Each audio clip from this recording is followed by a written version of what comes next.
Now, the various governmental agencies at the port are said to have agreed to the September 1 date for implementation of joint inspections for goods arriving at the Tema and Takoradi harbors. The joint inspection regime to replace the current arrangement where goods at the port were inspected separately by the various port agencies such as Customs, BNI, National Security and the Ghana Standards Authority was first mooted by the Vice President at a recent port conference which brought together the various stakeholders. Senior Minister Yao Osafumanfo announced on Wednesday after a meeting with the various agencies at the Tema port, the new arrangements will significantly reduce delays at the ports, which cost the state badly needed revenue. We are firmly convinced that most of the inspections should be done jointly. The idea of the customs doing their inspection, they finish, and then the national security people come around and say, well, we suspect this particular container or something. Therefore, after you've loaded and you're about to leave, you have to bring everything down for their inspection. This, we think, creates a problem for the smooth operations of this place. So why don't you all get to the inspection? The security man is there, the customs people are there, all the other agencies, NACOP is there, everybody is there, so that we all assess the things ourselves. If we think it contains something which has been declared differently, if we think the numbers in the invoice are different from the numbers in the container, we all count together. If we think that there are shirts which have been classified as singlets, we all see all of them together. So when we finish with the inspection and we give a value and payment is made, there are no more obstructions. Then they move ahead. I think this has been discussed before, and 1st September has been set as the date for this joint inspection. And I'm happy to note that all the players support it and think it should be done. Our aim is to make all the transactions here as friendly as possible to the business community. And it should take least possible time, because time is money. Most of these people require the raw materials for their job. So if they have to load and unload and that kind of thing, it creates problem for their operations. And it gives room for corruption as well. Director General of the Ghana Ports and Harbors Authority, James Asariansa, pledged the agency's cooperation for successful implementation of the directive and urged the police to also do away with road checks on vehicles and goods cleared to leave the port. All those who operate within the port would have to, as a matter of necessity, work in harmony to ensure that the activities of the port are very, very smooth, and the port do not pose any bottleneck to trade facilitation and to the growth of business. Some 2 years ago, the police and hierarchy gave a directive that there shouldn't be stopping of transit trucks on the corridor. It is sad to note that they are back on the roads, and we'll take this opportunity to remind them about the directive that was given 2 years ago for them to free the roads for fluid movement of transit cargo in and out of the port. The Health Ministry has ordered the suspension of the clause barring pregnant trainees from taking examinations at nurses training colleges in the country. This was the conclusion of a meeting held with heads of the various health training institutions and the Nursing and Midwifery Council to review the code of ethics for health training institutions. It follows public outcry over the removal of a pregnant trainee nurse from an exam hall early this month. Matilda Wamega has more. The final year student of Kushegu Nursing School was prevented from writing her licensing examination because she was found to be 4 months pregnant. The school defended its decision, referring to a code in the student's handbook which says a trainee nurse is supposed to complete the 3-year program without any pregnancy issues. The pregnant trainee was later recalled to write her final examination after the public outcry. Deputy Health Minister Tina Mensah described the code as outdated and an infringement on the rights of students. She says a meeting between the Council of Heads of Training Institutions as well as the Nursing and Midwifery Council has resolved that the code be suspended. Some of the rules and regulations, I may say, are outdated. So it's about time that we came to the conclusion that it's about time that we look at those rules that have been an impediment in the ways of the trainee schools to just scratch it, and then we come up with a comprehensive and then the latest one. So I think those that were affected, various schools has been called back to the school to rewrite the I think they've forgotten this nursing trainings has been upgraded to be tertiary. In tertiary school, you don't buy anybody that, like you're saying, we are adults at tertiary school. You don't buy anybody who is pregnant. All these laws were, previous laws. The MOH and its stakeholders hold the view that there are no provisions in the 1992 Constitution that bars pregnant students from writing college examinations. A committee has meanwhile been set up to review the students' handbook to ensure that all rules, regulations and other clauses are in conformity with the 1992 Constitution. Staying with health, the sector ministry says it has successfully posted a group of trainees who recently picketed at the health ministry over the delay in assigning them to the country's public health facilities. The group, made up of unposted allied health professionals, health assistants and community nurses and private accredited nurses, kept vigil at the ministry for 2 nights before they were convinced to call off their action after they received assurances. Deputy Minister of Health Tina Mensah says government has secured financial clearance for about 400 of the allied health nurses. As of last night, we had their clearance, so I have to talk to them and tell them we've gotten it, so they can disperse now to their various homes. And we have various categories of nurses, different type of nurses, general nurses, enrolled nurses, the professional, the diploma ones, and all those things. So we have various categories. When the clearance comes, then we segregate them from each other. With the allied nurses, they are about 424. It's around 400 there. And then we have also those general nurses who were referred. Okay. You see, few of them who were referred, and we got the clearance for the most important thing is the financial clearance, because putting somebody somewhere to go and work, it is as easy as anything. But what about working without being paid? That is the questionable thing to ask yourself. So when you get a financial clearance, that it has removed that burden of somebody working or being paid. So we've gotten once we've gotten the financial clearance, the only thing is, yes, to call them for interview and then place them and post them to their various destinations. But I think we have already started, because we had earlier clearances and they have been going through the interviews and then posting.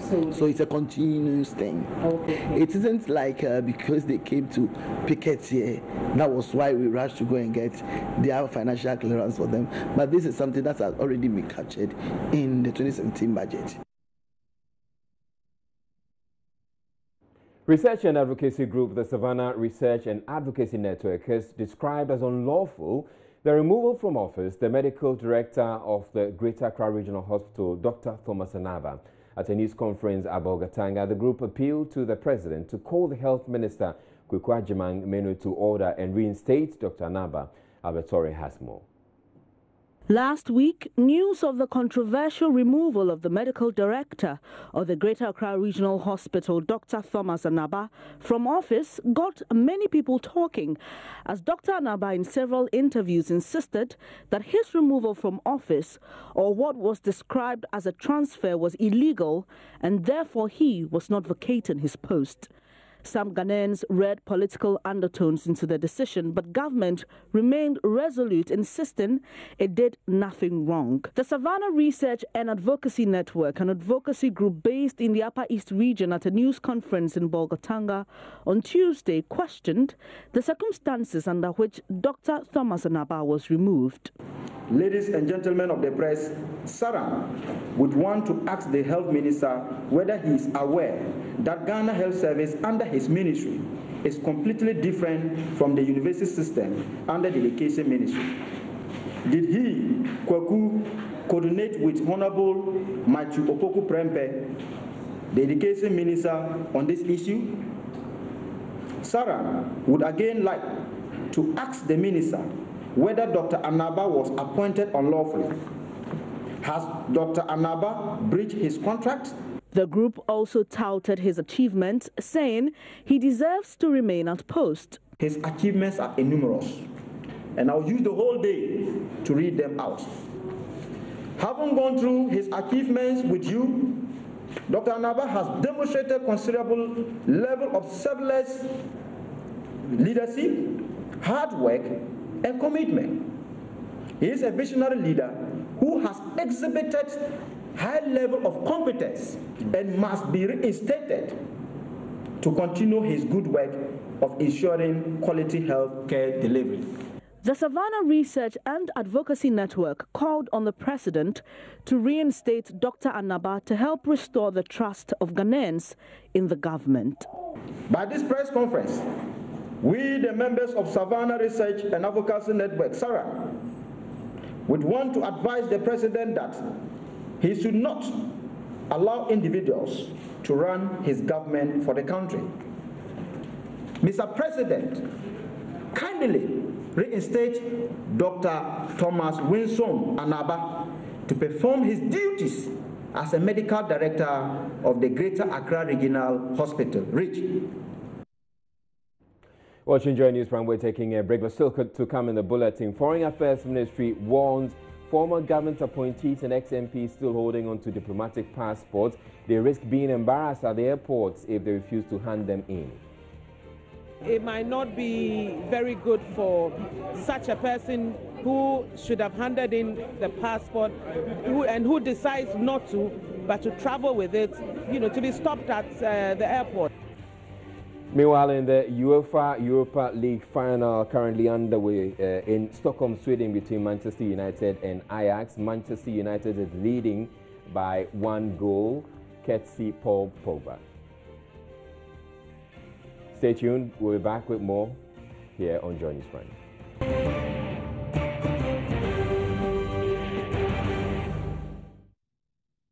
Government is set to revoke all diplomatic passports still in the hands of appointees of the erstwhile John Mahama administration. The revocation will also affect former members of parliament. Though formal notification was issued earlier this year for a return of the diplomatic passports, Joy News is learning many of the former appointees are still holding on to them. Foreign Affairs Minister Shirley Ayokoboche says those still holding on to the passports risk being embarrassed if they fail to return them. My colleague Evan Spencer caught up with her in London as she launched Ghana's 60th anniversary celebrations there and asked about the latest in the investigations launched in the wake of the MP's visa fraud scandal. We've given ourselves some time in terms of, I would only want to talk about those who hold diplomatic passports and whose term of office has expired, and therefore there's a need for them to handing their passports. So we've given them a bit. We have you given the deadline. Have they met it? We have. A good number of them have met it. There are few who have not. We've signaled them that very soon they'll be put on a stop list if they do not return it. So this is where we are at the moment. But for the MPs, they are entitled to use their diplomatic passports. And then when we went into the matter as well, a couple of them did not obtain visas for the people who flouted the laws of the UK. They probably guaranteed, but it was based on the strength of the applicants themselves and not based on the MPs using their diplomatic passport. So that's where we are at the moment. Some have decided that they would seek redress in the law courts and so on and so forth. But like I said from the very beginning, this particular matter is a matter that lies in the bosom of Parliament and not the Foreign Ministry. As and when we were only copied on the letter, so as and when it becomes necessary for us to be part of this conversation, we will wade in. But for now, it is a parliamentary matter. For those of past government who still have a diplomatic passport, the message to them is bring them in. Bring them in. The deadline is passed, and it might not be very good for such a person who should have handed in the passport and who decides not to, but to travel with it, to be stopped at the airport. That's going to happen very soon. It will happen. It will happen because that's the next step. And I don't want any colleagues, just because they are former members of the past government, to go through such an ordeal. Well, the minister has been explaining government's new policy intended to encourage Ghanaians abroad to come home and support development. We are just at the end of a process of coming up with a policy, the diaspora engagement policy. The policy seeks to look at ways in which Ghana can attract our Ghanaians who are domiciled outside Ghana, who have achieved a lot in terms of having expertise in various areas. And we would like to see them come and help us build our country. We've reached the point where there's so many Ghanaians of international repute, Ghanaians who have excelled in the area of ICT, who are architects, who are, even when it comes to things like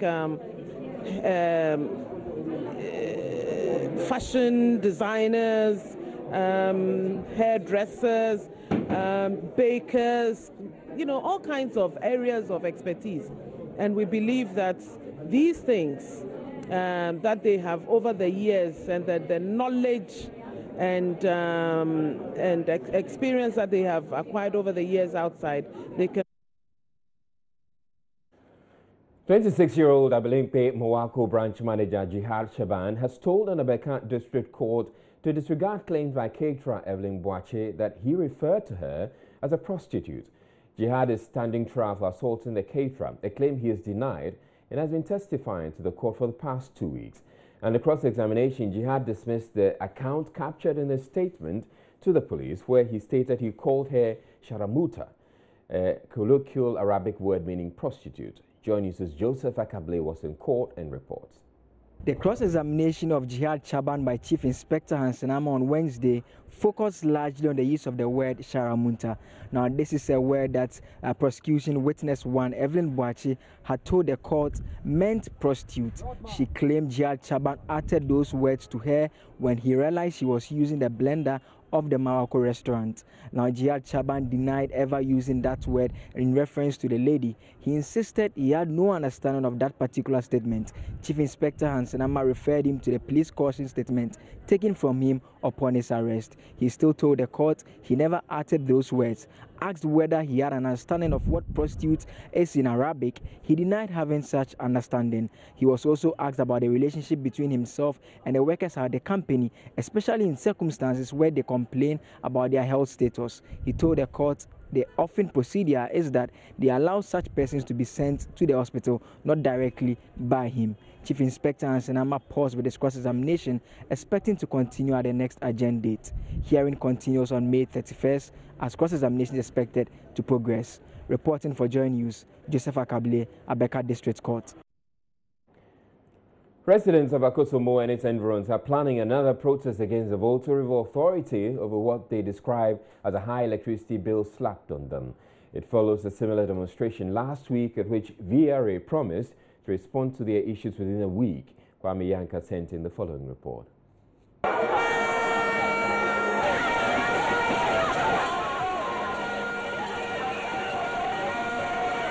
The suggestion from VRA has, however, been rejected by the residents as they describe it as antics from VRA to avoid the substantive issue. They insist neither Ghana Standards Authority nor Public Utility Regulatory Commission will be able to solve their problem, citing previous engagements with them. According to the residents, a likely demonstration in the coming days will take a different dimension. They say considering the location of the Akosombo Dam, in case of flooding, they will be submerged. Hence, the need to fully benefit for living within the VRA catchment area. Some residents have been speaking to Joy News. In short, we are telling VRA if they are not ready to resolve this issue for us, then we will say, down, die, be die. Jakiti, light.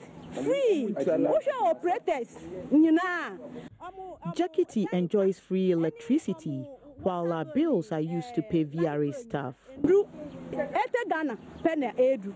Well, I question say anu yen sika wo combine yen ye di tua VRA for cafe. Yen say ya pade azembra ye djuma. Mbra na yesbe ye djuma. We want to use the law to get our grievances addressed. VRA has brought in a delegation to speak to us. We have stated our case, but our next line of action will surprise VRA.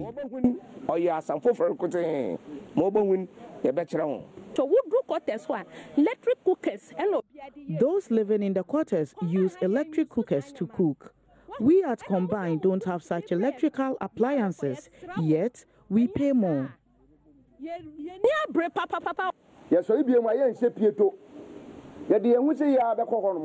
We will demonstrate naked the next time. They can bring in the military to drive us away. An opinion leader, Emmanuel Tenati, says they have petitioned the new VRA boss to look into their grievance. To us, yes. So we are giving them an ultimatum up to Friday, after which, if we don't hear anything from them, next week, 1 week after the first one, we'll rise up again. Already we have sent a petition to the chief executive, so we will follow up and know the next step. Our petition to the chief executive was that there are citizens in Akosombo who are also non-VRA workers and residing in some VRA premises. They have been given flat rate to pay because we are all in danger. Even theirs, rent, water, and electricity have all been quantified into an amount which they are paying.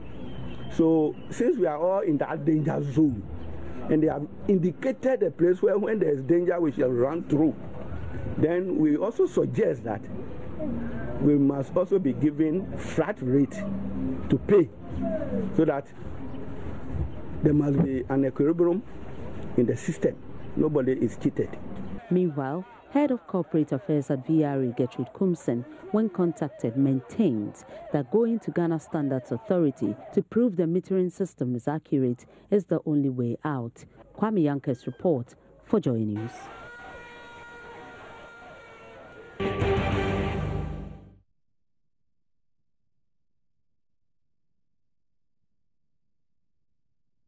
Now, there's always been the perception that anyone at all can produce herbal medicines and freely sell them too without much restriction. Well, the Pharmacy Council says this shouldn't be the case. Acting Deputy Registrar in charge of operations, Reverend Jonathan Mate, says the law does not allow for the sale of medicines in the open and warned that patients who patronize them do so at their own peril. He's been speaking with Mama V. Owusu-Abuaja. There's more in this report. The law prescribes where medicines should be sold, and any sale outside these defined premises obviously is out of order. That includes traditional medicine? Yes. So whoever patronizes these products is doing it at their own risk. And the reason being that as a patient or a client, you should be able to go back to where you purchased the medicine, so that if there should be any follow-up, if anything crops up, you will be attended to.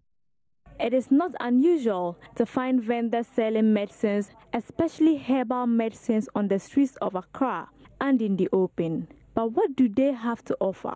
I'm at the New Plant Station at Circle, and I'm with Abdul Razak. He sells herbal medicines. This place is called the Ali Boss Herbal Center, and I'm here to interact with him. He has various types of herbal medicine. Let's say I have malaria. What would you give me? Okay, this is a malaria medicine. At the same time, it is fever medicine or typhoid medicine. And I have something like for men's sexual witness. But that, okay. So let's say what's the name of this malaria medicine? This one is Jamagani. Say again? Jamagani. Jamagani. Okay, so what's the dosage like? How do you give it to people? Okay, like when I want it's a herbal medicine. So if we give to people, then they will use to take spoon like this to put inside porridge or Lipton, then they take it. Even though herbal medicine can be taken with supervision, doctors say it is not safe to take orthodox medicines prescribed at the hospital alongside herbal medicine. Dr. Abdallah Hadi is a specialist at the Kolebu Teaching Hospital. Instead of coming to the hospital, either for the drugs to be changed or to increase the dosage, they go to traditional practitioners who will then put them on herbs. I have nothing against herbs, but obviously the herbs will not be treating the hypertension, and then this patient gets a second attack, go into coma, and that's the end, because usually when you get a second attack, you can't survive it. So the patient may feel, I'm on a particular medication, I'm getting herbs, but the herbalist doesn't have a nurse or a doctor who understands rising blood pressure, the critical blood pressures that requires a change in medication or where you need to intervene. Even though there are regulations aimed at ensuring that drugs sold on the market are licensed, most of these vendors may not have such licenses. Dr. Mate again. The law says you cannot offer for sale, for use, for distribution, any medicine. And medicine here means orthodox or herbal, without that product being approved by the Food and Drugs Authority. So first, you have this person who is actually practicing legally. Until the FDA is able to enforce regulations on roadside medicine sales, it appears some Ghanaians will take these drugs without being certain that they are safe. Zarina Amandi for Joy News. Now, Ghana intends to join countries that have made technology accessible and usable to all, especially girls and women. In accordance with this, the Communications Ministry has designed programs that will promote digital literacy. This was disclosed by Deputy Communications Minister Vincent Suodote in Accra on Wednesday.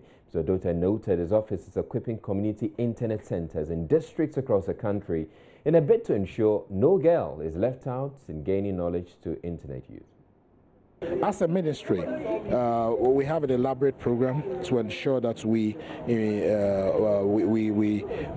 proactively assist in bridging this gap through our Girls in ICT program.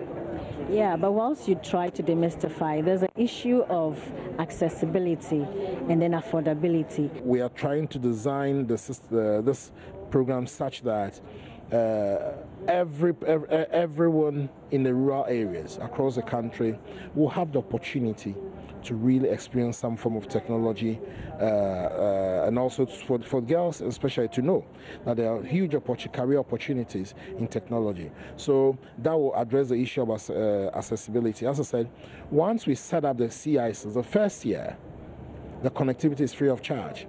So you can go there, and the ladies can go there, browse and do whatever they can, so that they will get used to technology. So do we have a target, a number of people girls want to target, and do we have a deadline? Do we have the numbers? Our intention is to ensure that we open up all the 270 CICs in the country by close of year, so that we'll begin this training program and making technology accessible to all our youth.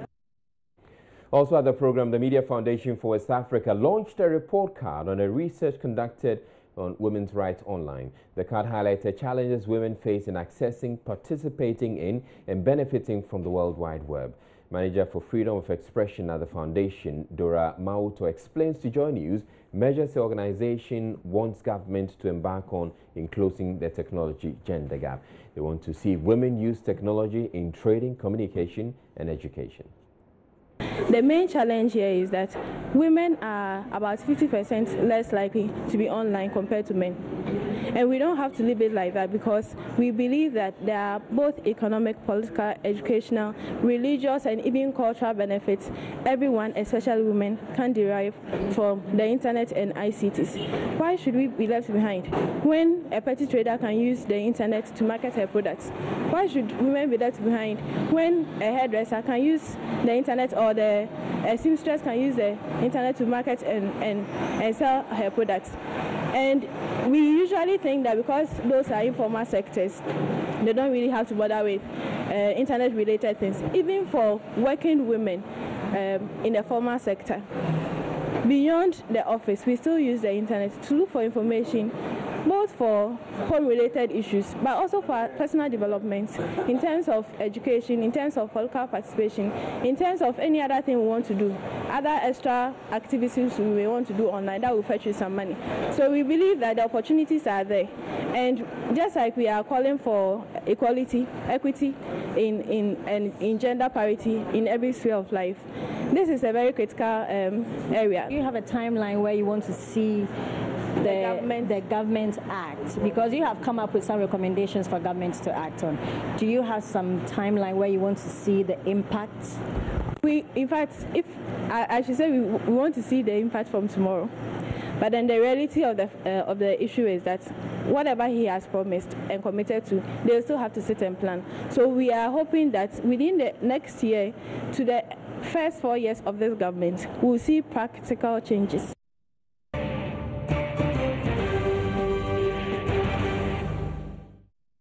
Now, imagine not being able to control how and when you urinate or visit a toilet. That's the plight of 80-year-old Francisca Okine, who was born with ureterovaginal fistula, a medical condition characterized by an abnormal passageway between the urethra and vagina. That means she urinates and passes stool involuntarily. Francisca, as a result of this condition, is unable to go to school. Her situation is worsened by the fact that her father broke up with her mother because of a condition. Joy News' Faustina Safo paid the family a visit and discovered Francisca's mother is now forced to beg for alms. And viewers are warned some of the descriptions could be disturbing.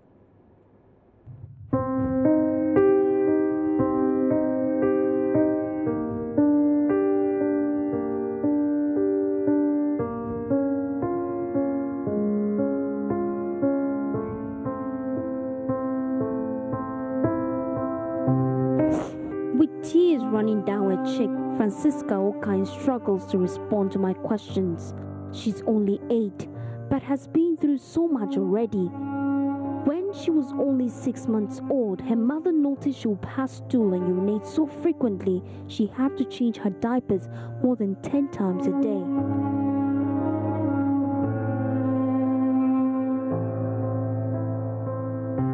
Eight years on, Francisca is still wearing diapers. Johnson,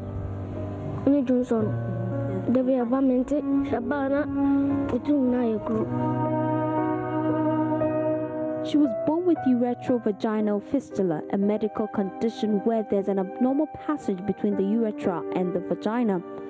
She can't control when she passes out urine or stool. Her situation can medically be corrected only through surgery.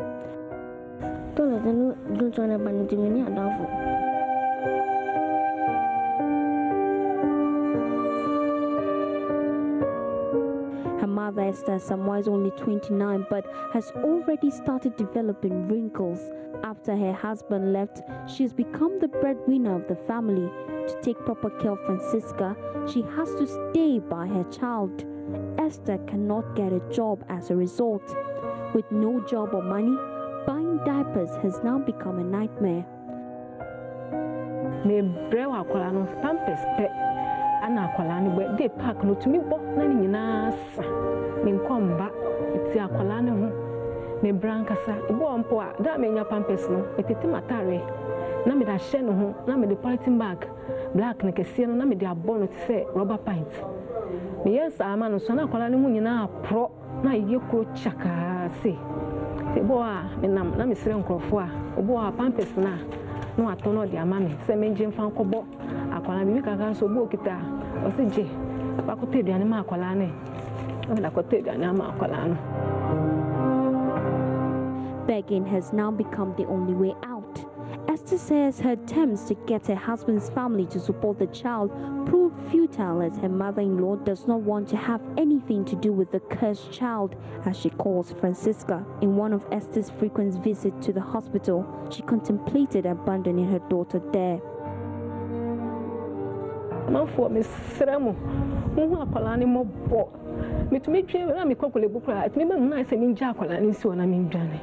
Miss Kwana be aka sache me se David masa be fa akwala na yenko wate yenko mintumi ncha wonsi wo ti nyame be kire yenko ti sra manfo mo akwala no because of akwala no condition ti enipa kura ben ya na obia sesebe akwala no ho sent ni ti obia ntumi ntina.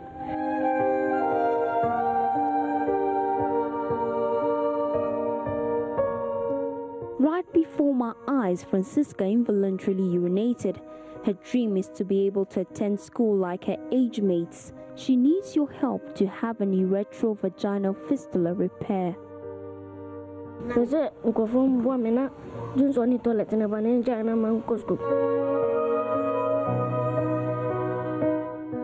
For Joy News, Faustina Safo.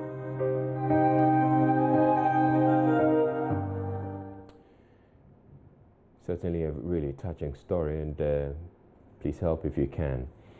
But in some other news, 20-year-old Memunatu Bakuri can now go to school without having to work at a fufu chopper to finance her education.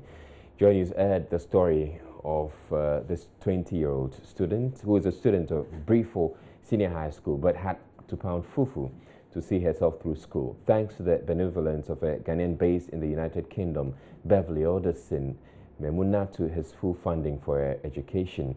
Upper West correspondent Rafiq Salam reports. According to the supervising High Court judge, Justice Kwasi, his sister Beverly Alderson, together with her daughter Ila, who are based in the United Kingdom, informed him about the story aired on the Pulse on Joy News channel on May 18, 2017, that shocked them to the marrow. The head of Rafiq Salam reporting about a story where a young girl who is in SSS will have to go to the chop bar and work for 7 Ghana cedis a day. Sometimes she will go down south and do kaya, organize some money before she can come back and go to school. So my sister told me that she was touched with the story together with the daughter.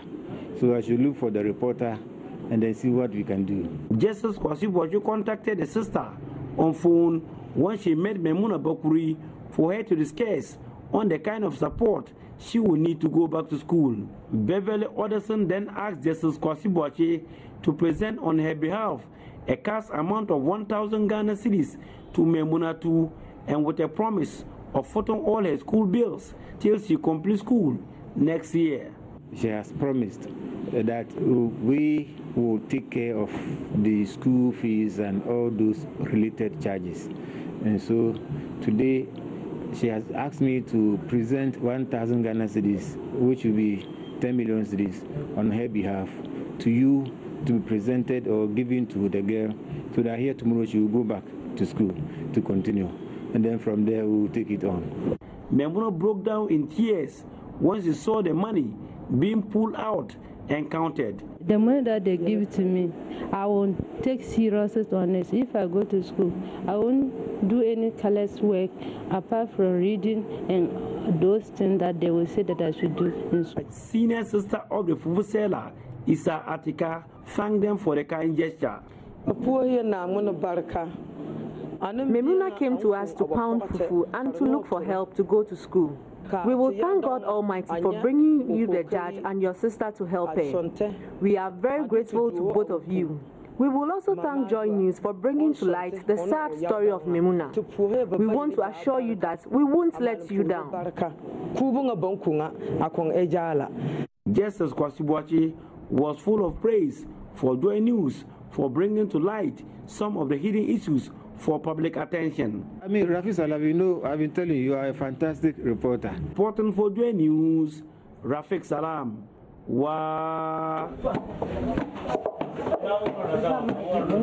Right, and Rafiq had to slip that endorsement in there somehow.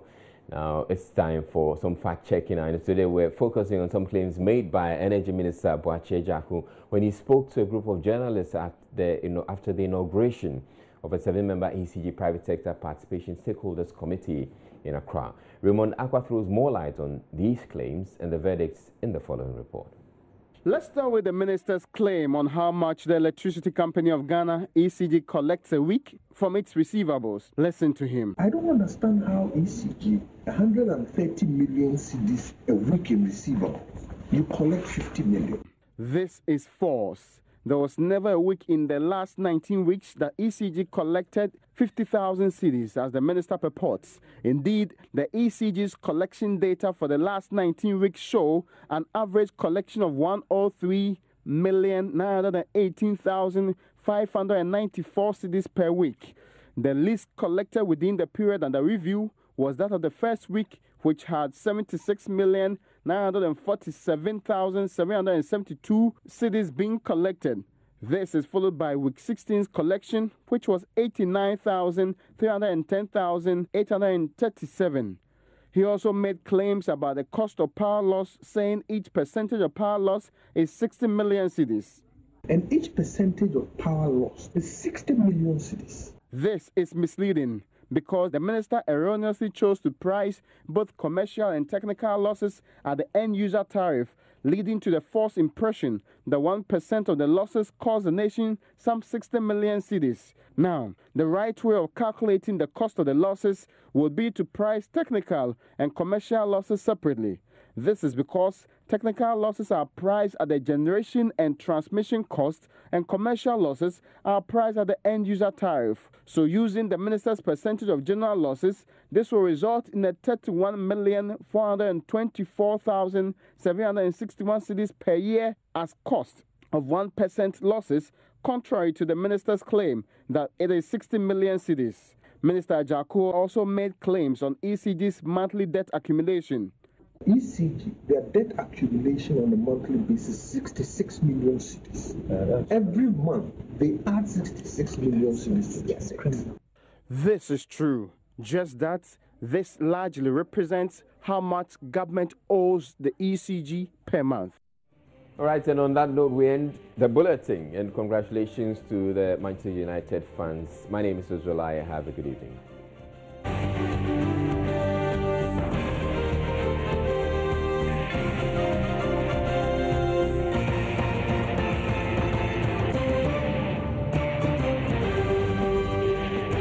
This is Joy News Prime.